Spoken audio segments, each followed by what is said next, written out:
Hello বন্ধুরা, আশা করি তোমরা সবাই ভালো আছো। তোমাদের ভালোবাসায় আমিও ভালো আছি। তো সবাইকে জানাই আর একটা নতুন ব্লগে ওয়েলকাম।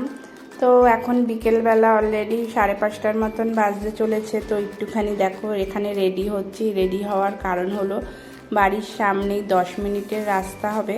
তো সামনেই একটা মন্দির রয়েছে। তো আসার পর থেকে অনেক দিন ধরেই ভাবছি সেখানে যাব করে, কিন্তু আর যে ওটা হয়নি। তো ভাবলাম আজকে বিকেলবেলা একটুখানি ঘুরে আসি। তো তার জন্য একটু রেডি হয়ে নিচ্ছি। রেডি হওয়ার মতন কিছু সেরকম নেই, একটু চুলটাকে ঠিক করে হালকা করে ঠোঁটে একটু লিপস্টিক দিলাম। আর আমি একটুখানি ঠোঁটে লিপস্টিক দিলেই আমার সাথে সাথে আগে মেয়ে দিত, এখন আবার ছেলেও, ছোটটাও আবার তার জন্য দেবে। তো চলো তোমাদেরকে দেখাচ্ছি আমি। এই দেখো জানলা দিয়ে মন্দিরটা ওই যে দেখা যাচ্ছে ওইখানে। এই দেখো ছেলে তোমাদেরকে দেখাবে, দেখেছো? ওই যে দেখা যাচ্ছে। চলো ওই মন্দিরটাতে যাব, তো ছেলে মেয়েকে ঘুরিয়ে নিয়ে আসি। আসার পর থেকে ভাবছি যাব করে, আর যাওয়া হচ্ছে না। তো এখন একটুখানি সামনের দিক দিয়ে, হ্যাঁ চলো। কি দেখা হবে? তুই একটু লিপস্টিক পরেছিস, দেখিয়ে দে। টাটা বন্ধুরা। টাটা বন্ধুরা। কেন টাটা দিচ্ছ কেন? উফ উফ,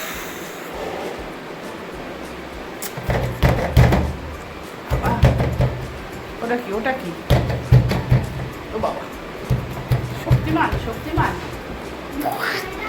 দুষ্ট ছিল। তো এখন বেরাবো। তো ছেলে নিজে একা চটি পড়তে পারে, কিন্তু তা সত্ত্বেও দিদির সাথে সবসময় ওর খুনচুসি লেগেই রয়েছে। তো এর জন্য দিদিকে এখন আবদার করছে চটিটা পরিয়ে দিতে, কিন্তু চটি কি ও পরাবে? ও তো মানে ওর যেহেতু মেয়ের গায়ে হাত দিচ্ছে, ওর মাথা চুল সব খারাপ করে দিচ্ছে, তাই মেয়ে রেখে গেছে। তো এরপরে মেয়ে একটু ফোনটাকে ধরলো আর আমি চটিটা ওকে পরিয়ে দিলাম। তো এখন চলো বিকেলবেলার দিকে একটু বেরাই আর আমিও ঘুরে আসি, আর তোমরাও আমার সঙ্গে থাকো। আর এই দিকে দেখো ছেলে কত আগে আগে দৌড়াচ্ছে। এটা যেহেতু ক্যাম্পাসের ভেতরে, সেহেতু গাড়ি ঘোড়াটা একটু কমই চলে। আর বিকেলবেলা বলে সব বাচ্চারাও খেলতে বেরিয়ে গেছে। তো এখানে একটা বাচ্চা অলরেডি সাইকেলিং করছে, আর আমার ছেলে তো বড় দূরে, তো মাঝে মাঝে একটু দাঁড়িয়ে দেখেও নিচ্ছে যে পেছনে মা আর দিদি আছে কি না। যেহেতু প্রথমেই বললাম যে বাড়িতে আমার ঘরের মধ্য দিয়েই ঠাকুরের মন্দিরটা দেখা যাচ্ছে, তো মিনিট 10 হেঁটে এখান থেকে যেতে লাগবে। তো এর জন্য আমিও একটু আস্তে আস্তেই হাঁটছিলাম। আর এর ক্যাম্পাসের বাইরে যেহেতু মেন রাস্তা রয়েছে, তো ছেলে এখানে দাঁড়ায় তো না, আমি ডাক দিচ্ছিলাম বলে ও একটু মাঝে মাঝে দাঁড়িয়ে যাচ্ছিল। তো এরপর যথারীতি ওকে হাত ধরেই নিয়ে যেতে হবে, কারণ অনেকই গাড়ি ঘোড়া চলছে, আরও যেহেতু বিকেলবেলা বলে। আর এখানে জানো তো মানে রাত মনে হয় একটু তাড়াতাড়ি নেমে আসে, অন্ধকারটা একটু তাড়াতাড়ি হয়ে যায়।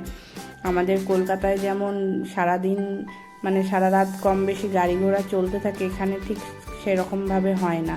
তো যাই হোক, সামনের দিকে দেখো বটগাছটার মতন দেখা যাচ্ছে। তো ওর সামনে সোজা রাস্তা হয়ে চলে গেলে পরেই মন্দিরটা পড়বে। আর এখানে খুব সুন্দর একটা গোমাতার রয়েছে, মূর্তি রয়েছে। তো এই বটগাছটার কথাই বলছিলাম, দেখো কত মোটা বটগাছ।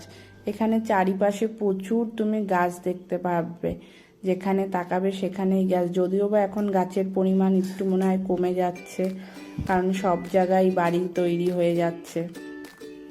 তো এইখান থেকে এই যে সোজা রাস্তাটা ধরলেই এই যে সামনে মন্দিরটি রয়েছে, যেখানে যাব করে এসেছি। তো সামনে দেখো কত ফাঁকা জায়গা, কম বেশি সব জায়গাতেই আবার বাড়িও তৈরি হয়ে যাচ্ছে।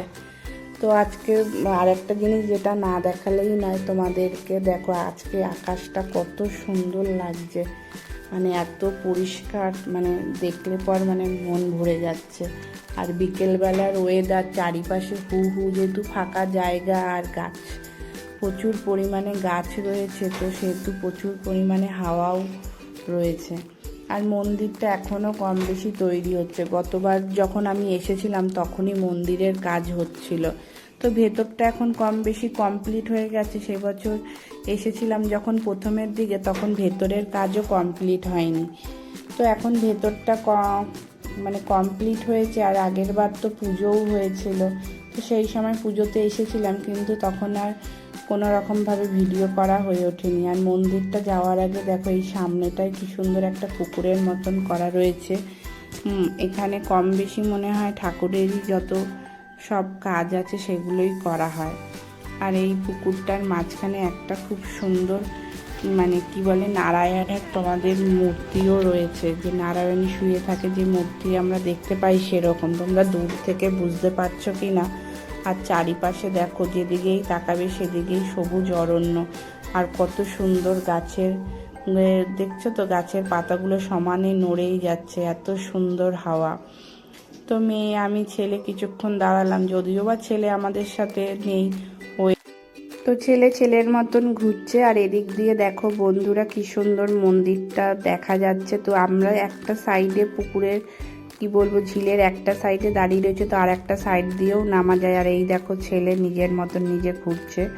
আর এখানের বেশিরভাগ ভুবনেশ্বরের বেশিরভাগ মন্দিরগুলোই দেখছি, পুরীর যে মন্দির রয়েছে মেন মন্দির জগন্নাথের মন্দির, সেই মন্দিরের ধাঁজেই সব মন্দিরগুলো একই রকম করা থাকে, প্রত্যেকটা জায়গারই মন্দির। আর এই মন্দিরটা যেহেতু নতুন হয়েছে, 1 বছর হতে চললো, বললাম যে কাজ এখনো হচ্ছে, তো এত সুন্দর প্রত্যেকটা জায়গায় এত সুন্দর। এখানে ছোট্ট করে কালী ঠাকুরের মানে মূর্তি রয়েছে, আর এমনি দেয়ালের গায়ে শিব ঠাকুরের মন্দির রয়েছে। তো চলো তোমাদেরকে ভেতরের দিকে নিয়ে যাই।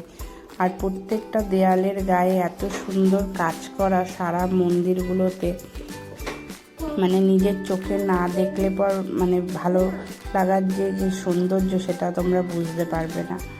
তো এত সুন্দর মন্দিরটা রয়েছে। তো চারিপাশ দিয়ে এই যে আমরা যে পুকুরটা দেখছিলাম সেইটা এই দিকে রয়েছে।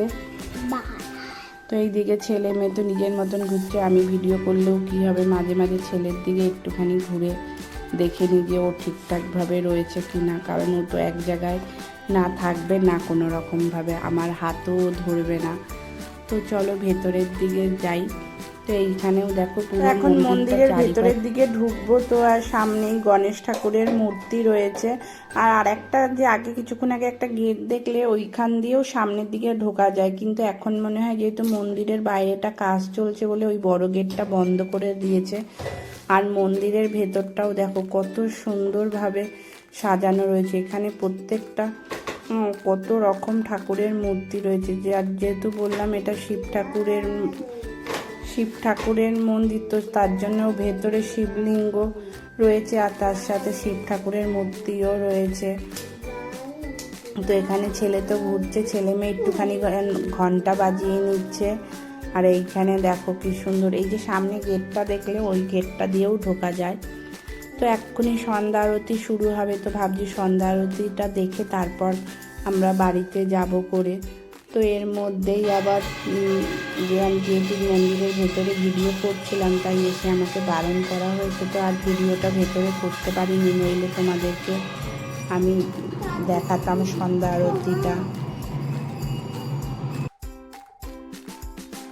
তো সন্ধ্যা আরতি দেখা হয়ে গেছে, আর এখন বাড়ি যাব। অলরেডি তোমাদের 6:30 মতন বেজে গেছে। আর দেখো চারিপাশে কেমনভাবে ঘুটঘুটে অন্ধকার হয়ে রয়েছে। এই মন্দির থেকে বেরাবার পথে এইটুকখানি যে ফাঁকা জায়গাটা দেখালাম, ওখানেই কোনো আলো নেই, তো এর জন্য এত ঘুটঘুটে অন্ধকার। আর ছেলে তো কার কথা কে শোনে, ছেলে নিজের মতন সামনের দিকে দৌড়াচ্ছে। তো আমরা দেখতে পাচ্ছি, হয়তো তোমরা এখানে বুঝতে পারছো না, পুরোটাই এতটা মানে ঘুটঘুটে অন্ধকার লাগছে। কোনো গাড়ি সামনের দিকে না আসলে পর দেখা যাবে না যে কোনো গাড়ি আসছে বা হর্ন না দিলে। এই দেখো ছেলে এই দিকে। তো চলো সামনের একটুখানি রাস্তা রয়েছে, তো চলে যেতে পারবো। তো এই যে এই দিকে আলোগুলো দেখা যাচ্ছে। তো আমরা অলরেডি মেন রোডের মধ্যে পথে ক্যাম্পাসের ভেতরে ঢুকে গেছি। এখন সন্ধ্যা হয়ে গেছে, আর এই ছেলে হাত ছাড়া পেলেই দৌড় মারে। কি বলে এটাকে? হ্যাঁ,